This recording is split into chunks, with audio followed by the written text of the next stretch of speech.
My wife cheated on me with my boss, called me a broke loser, and now she's demanding the house in alimony. I'm fighting back in the divorce. I'm a 26-year-old man, and I've been married to my wife, Zoe. We had been together for 4 years, and despite our disagreements, we had been able to make it work thus far. Zoe and I are from quite different backgrounds, and her life has been extremely different from mine. We first met in college at a friend's birthday celebration. I fell in love with her right away because she was the most beautiful person I'd ever seen. When I started talking to her, I discovered she was both charming and lovely. We got to know each other better over the next few months through texting, and we went on a number of dates before committing to a relationship. However, it wasn't until we moved in together that she told me about her family, which had always been a mystery to me. She informed me that she did not want me to meet her family because she didn't get along with them and had been out of touch for several years. After almost a year together, I finally told her that I wanted to learn more about her family since it felt like she was hiding something from me, which I wasn't comfortable with, especially since she knew everything about me. She ultimately informed me that she and her parents were no longer in contact because they had kicked her out when she started college. They wanted her to drop out and work to support the family, but she wanted to acquire a degree, which they didn't like. After a violent fight, they instructed her to go, so she did. With the support of a few family and friends, she was able to save enough money to cover her tuition, and that is how she paid for college. Apparently her parents had always been frugal and unwilling to work hard enough to earn their own living. They were always reliant on the assistance of relatives who eventually isolated them since her parents promised to repay borrowed funds but never did. They owned a failing makeup and beauty company and wanted Zoe to join them, but she chose to cut them off. She informed me that it had been difficult to persuade her family to support her because of her parents' reputation, but happily her relatives felt sorry for her and agreed to help without demanding anything back. She owed a lot of people money, which is why she worked so hard at such a young age, earning a degree while simultaneously working part-time. Her tale inspired me, and I wanted to help her. I promised her I'd start contributing and assist her in paying off her bills. As previously stated, I come from a very diverse family. My father is an ophthalmologist, and my mother is an entrepreneur who has a successful online jewelry business. I grew up well, and money was never a concern for me. However, this does not imply that I do not value money or recklessly spend it. I am not that type of person. What I'm trying to express is that I've never had to struggle with money. So when I learned about Zoe's story, I was moved. She had kept it a secret from me for so long because she was scared I would label her as a gold digger, as some had when they discovered she was dating me. We discussed it and decided that I would assist her in repaying her debts more quickly. I started sending her a specific amount of money every month, and she told me it was quite helpful. I never asked for details because I trusted her, and she had never given me any reason not to. I don't think she understood that the money I gave her was from my income, not my parents', but that didn't matter to me. We were living in my apartment at the time, and I was responsible for all of the bills.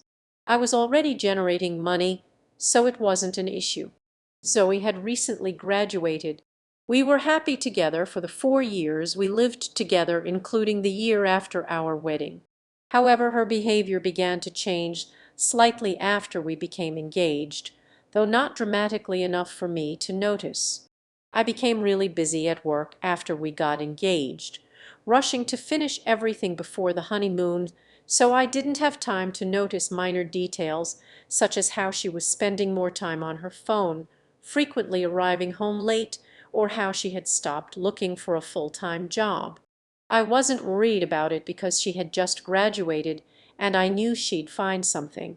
We married about a year ago, and my parents and I paid for the entire ceremony. Zoe did not have a large family, and we couldn't rely on her parents, so we opted to pay for the entire event ourselves.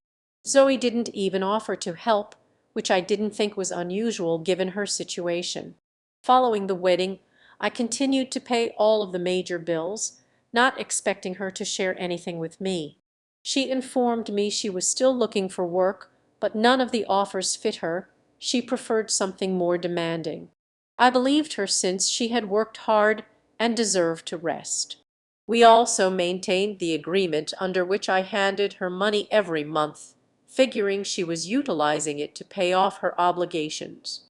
Unfortunately, I realized a few days ago that she was cheating on me with my boss. I was not spying, it happened by coincidence. Zoe was showering, and I was in the living room where her laptop was charging. Suddenly, I noticed she was receiving a voice call on Instagram from an account called Unknown Lover. My initial inclination was to answer the phone, and then I heard my boss's voice wondering why she had taken so long to respond. The call ended, and I hung up right away, attempting to make sense of what had transpired. I tried to tell myself that there could be an innocent explanation, but then I opened Instagram on her laptop.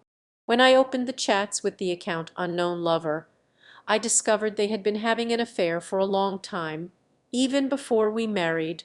I scrolled back as far as I could, and Zoe's long baths gave me plenty of time to unearth everything. They began flirting around the time we got engaged, according to what I learned. My boss, who was 32, hit on her during our engagement party, and she responded positively. After that, he made a burner account to flirt with her, which is how their relationship began. I realized they had been sleeping together for quite some time, and she had been more verbally affectionate with him than she had ever been with me. In those texts, she repeatedly expressed her love for him and her willingness to give up everything for him, even me. My employer was hesitant to pursue their connection because he was married and had a child around the age of 5 or 6. He had told her to wait and assured her that they would be reunited soon, which was why she was staying with me. To say I was devastated is an understatement. I began to cry as I read those messages. Meanwhile, Zoe got out of the shower and rushed over to comfort me when she heard me weeping. But when she saw what I was reading on the screen, she took a step back. Instead of denying or apologizing, she simply stood there calmly as I cried. After a while, I got upset and asked her what was going on. She simply told me that she had been waiting for me to find out and had even considered informing me herself because she no longer wanted to be with me.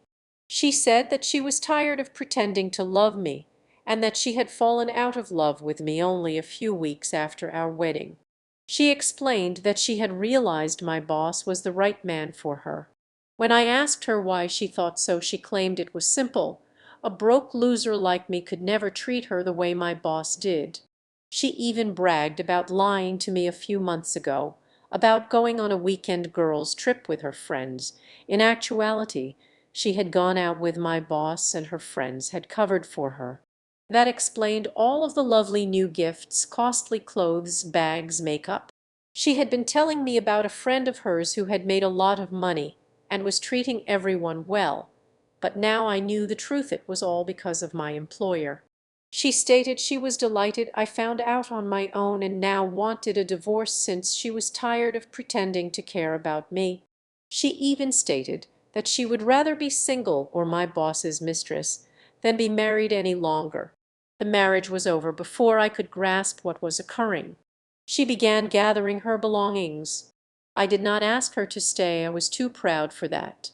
My heart was devastated, but I knew I needed to let her go. She made no attempt to refute anything or apologize for what she had done. In fact, she appeared pleased to be departing.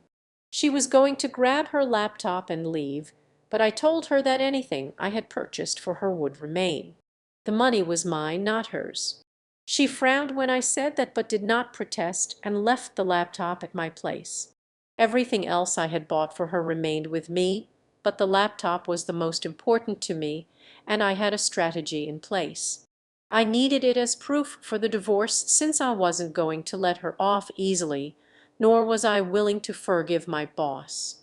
Despite our positive working relationship, What irritated me the most was his audacity to appear cordial and polite to me at work while he was sleeping with my wife behind my back.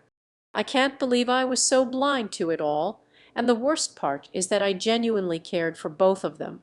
Now, she is threatening to take me to court to take everything I have.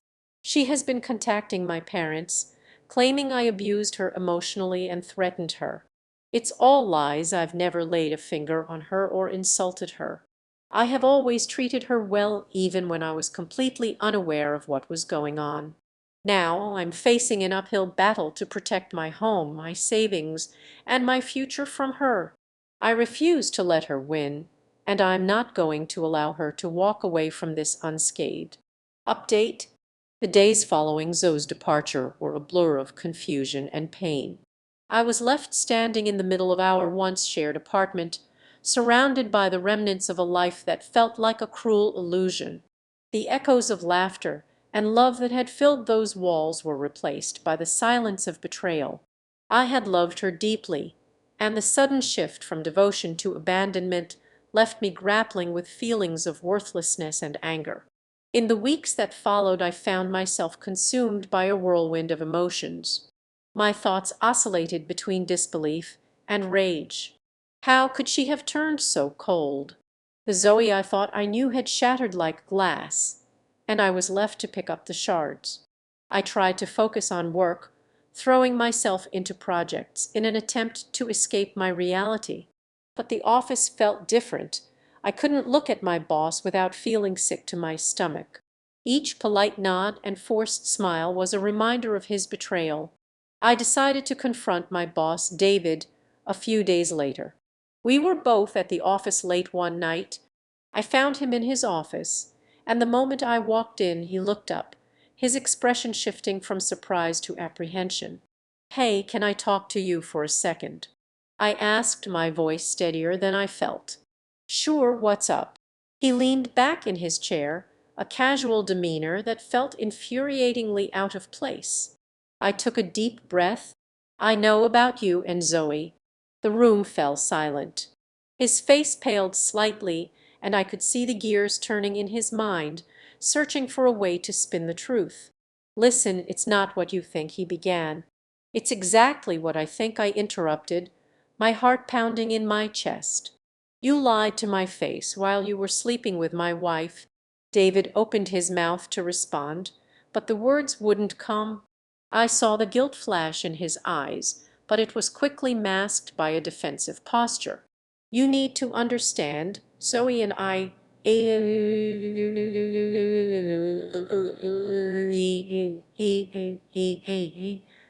"No, you don't get to make excuses. You used your position to take advantage of her, and I won't let you dismiss this as some fling." The anger surged within me, igniting a fire that I had been suppressing. "I never meant for it to happen like this," he said, almost pleading. "Then you should have respected my marriage." I turned to leave, the confrontation leaving me feeling both empowered and hollow. I had stood up for myself. It wouldn't change the reality of my situation. The following days were a mix of legal battles and emotional turmoil. I sought the advice of a divorce attorney who informed me that Zoe could indeed pursue alimony, but given the circumstances I had a strong case to counter her claims. I gathered evidence, text messages, the Instagram chats, and any other documentation that could portray the reality of our situation. Each piece of evidence felt like a dagger, reminding me of the love I had lost. As I prepared for the legal fight ahead, I also began to rediscover myself. I enrolled in a gym, channeling my heartbreak into physical strength. Each drop of sweat was a release, a way to purge the lingering pain and anger. I surrounded myself with friends who offered their support, reminding me that I was not alone in this journey. Their encouragement became a lifeline, pulling me from the depths of despair. Meanwhile, Zoe continued to reach out, trying to assert her claims. She contacted my parents, spinning tales of emotional abuse and manipulation. I was baffled. I had always been nothing but supportive and loving towards her. My parents, shocked and confused by her accusations, stood by my side offering reassurance and love. Together we strategized on how to respond to her claims, ensuring I wouldn't be taken down by her deceit. As the divorce proceedings began, the court became a battleground. Zoe, once my partner, was now my adversary.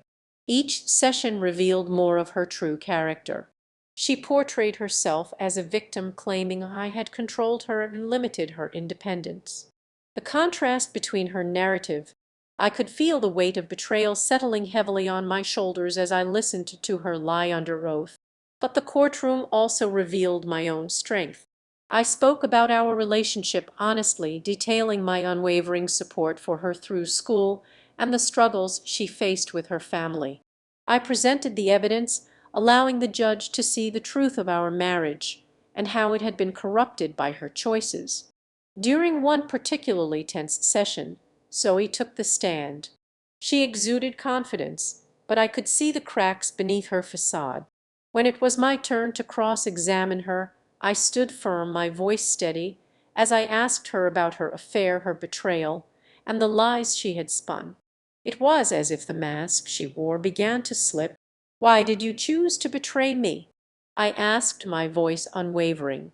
Was I really so easy to discard? Her expression faltered, and for a brief moment I could see a flicker of guilt flash across her face before she composed herself again. "You were never a loser," she responded, her tone defensive. "But I wanted more excitement, more life. Is that the truth?" The tension in the room was palpable, and I felt a surge of adrenaline as I laid out the reality of her actions. I could see the judge's interest piqued, and in that moment I felt a sense of empowerment. As the proceedings dragged on, I learned to let go of the weight of her decisions. I found solace in the small victories, getting my own apartment, rediscovering my passions, and reconnecting with friends I had neglected during our relationship. I even took up cooking, a skill I had always wanted to learn, finding joy in the creativity and the therapeutic process of preparing meals. Months passed, and as the divorce trial approached its conclusion, I began to see the light at the end of the tunnel. I was no longer just a victim of betrayal. I was reclaiming my life, my identity, and my future, with the help of my attorney. Finally, the day came when the judge delivered the verdict. My heart raced as I sat in the courtroom surrounded by my family and friends. When the decision was announced, a wave of relief washed over me. The judge ruled in my favor. Zoe would not receive alimony, and I would keep the apartment. The judge acknowledged the evidence presented and saw through Zoe's manipulation. As I left the courtroom, I felt lighter, as if a weight had been lifted off my shoulders. The pain of the past would always be a part of my story, but I had transformed it into a source of strength. I embraced my new reality, ready to move forward. In the weeks that followed, I focused on healing. I joined support groups for men who had experienced similar betrayals, where I shared my story and listened to others. It was a cathartic experience that reminded me I was not alone. I also took time to reflect on the lessons learned through this heart-wrenching journey. Ultimately, I realized that the greatest betrayal was not just Zoe's infidelity, but the betrayal of my own self-worth. I had let love blind me to the red flags, but now I was determined to never lose sight of my value again. As I stepped into this new chapter of my life, I felt a renewed sense of purpose. With every passing day, I learned to embrace the unknown, opening myself to new experiences and relationships. The heartache became a stepping stone, propelling me forward instead of holding me back. I had loved deeply, and while that love had turned to ashes, it also ignited a fire within me, one that would not be extinguished. I was ready to love again, but this time I would ensure that I was loved in return, wholeheartedly and truthfully. In the end, the journey of heartbreak had transformed me. I was not just a man left in the ruins of a broken marriage. I was a warrior emerging stronger, wiser, and ready to face whatever life had in store. The past had shaped me, but it would not define me. I was ready to rebuild, to embrace new beginnings, and to rediscover the joy that life had to offer.